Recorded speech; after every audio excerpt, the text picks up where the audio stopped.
ऐसे ऐसे छोटे छोटे गांव में गए होंगे जहां पे मीडिया नहीं पहुंच पाती है, क्या सबक मिला आपको अभी तक? अगर आप गांव-गांव जाएंगे तो आपको बहुतेरी ऐसी बातें पता चलेंगी जो कि पब्लिक डोमेन में एक तरीके से है, लेकिन वो सबकॉन्शियस माइंड में है या बुक्स में है, डेटा में है, लोगों की चर्चा में नहीं है। बेरोजगारी और पलायन बिहार में सबसे बड़ा मुद्दा है। इसके लिए आपको बिहार के गांव में जाने की जरूरत नहीं है, वो तो आप दिल्ली में बैठकर भी बात कर सकते हैं। लेकिन जब गांव में आप जाते हैं तो आपको इन समस्याओं की विकरालता का, इसके सामाजिक आर्थिक पहलुओं की समझ बनती है। जैसे पलायन है, सामान्यतः लोगों की समझ ये है कि बिहार में पलायन बहुत बड़ा मुद्दा है, लेकिन इससे ज़्यादातर गरीब लोग प्रभावित हैं क्योंकि लोग बाहर मजदूरी करने जाते हैं।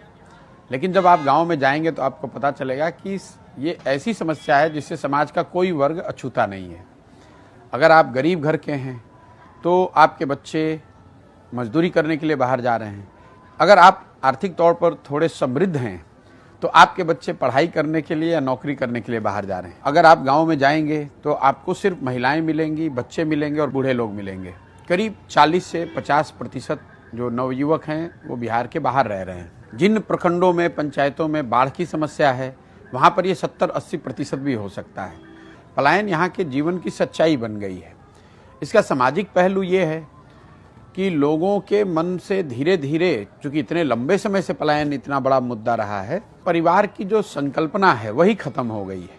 शायद ही कोई गांव में आपको ऐसा घर मिलेगा जिसमें ये 3 पीढ़ियों के लोग साथ में रह रहे हों। तो इसका कोई राज्य सरकारें जितनी आई हैं उनकी पॉलिसी में कोई झलक है कि इसका समाधान कैसे? नहीं, बिल्कुल नहीं है, क्योंकि देखिए सरकारों में इसकी झलक तो तब दिखेगी जब समाज में वो चेतना आए, समाज में ये मुद्दा बने, तभी।